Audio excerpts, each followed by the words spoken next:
যার জন্য আমি বাংলাদেশ থেকে এদেশে আসলাম, সে আমাদের সাথে দেখা না দিয়ে চলে গেছে। যা ঘটেছে সেটা তো খুবই দুঃখজনক,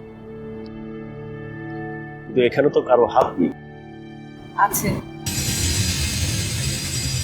হাত আছে, আমার হাত আছে।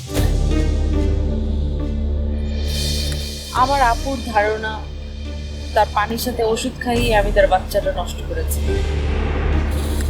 কিন্তু বিশ্বাস করুন আমি কিছুই করিনি। কিন্তু আমার আপু যে আমাকে আর বিশ্বাস করছে না। আমি জানি আমার আপু আর কোনোদিন আমাকে বিশ্বাস করবে না। আমি নির্দোষ, বিশ্বাস করুন প্লিজ। প্লিজ, আচ্ছা কি হয়েছে আমাকে একটু খুলে বলা যায়?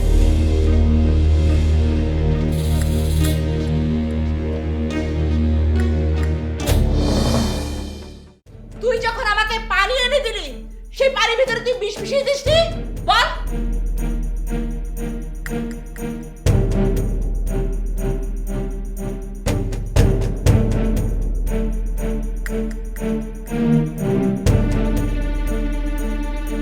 আপু কি বলছো তুমি এসব? খুন করেছিস তুই, তুই আমার বাচ্চাকে খুন করেছিস। সেই পানির ভেতরে ওষুধটা কিভাবে আসলো, কে মেশালো? আমি জানি না, আমি শুধু জানি আমি এত বড় একটা পাপ করতে পারি না। আমি জানি আপনি যে কাজটা করেননি সেই ব্যাপারে আমি নিশ্চিত, কিন্তু কেউ না কেউ তো করেছে। নিতান্তই কাকতালীয় ঘটনা বলে তো মনে হচ্ছে না। আচ্ছা, আপনি পানিটা নিয়েছিলেন কোথায়? ফ্রিজ থেকে। ওটা আপুরই পানির বোতল, আমি ফ্রিজ থেকে নিয়েছিলাম। সারা জীবনের জন্য আমার আপু আমার কাছ থেকে দূরে সরে গেল। ভাইয়া মুখে কিছুই বলছে না, কিন্তু আমি জানি সেও মনে মনে আমাকেই দোষ দিচ্ছে। আমি এখানে এসেছিলাম আপুর দেখাশোনা করার জন্য, আর সেই আমার হাতেই কিনা সবার চোখে আমি দোষ, এমনকি আমি আমার নিজের চোখেও। না, আপনার কোনো দোষ নেই, আপনি নির্দোষ। এটা কেউ বিশ্বাস করে না। হ্যাঁ করে, আমি করি। আমি বিশ্বাস করি আপনার কোনো দোষ নেই।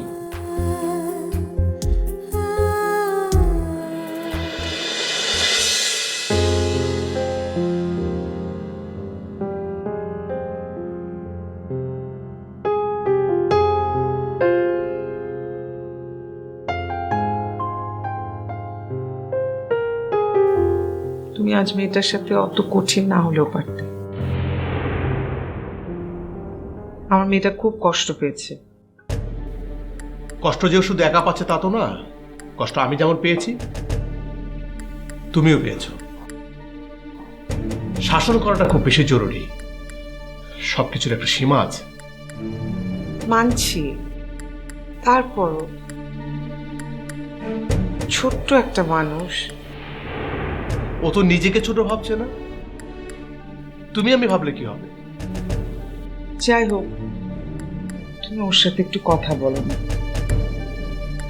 একটু বুঝিয়ে বলো মেয়েটা একা ঘরে কষ্ট পাচ্ছে।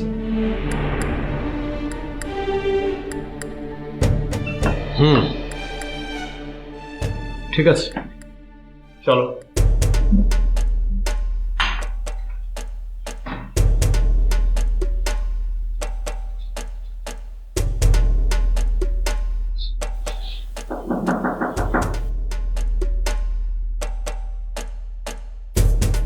তানি, তানি দরজা খোলো।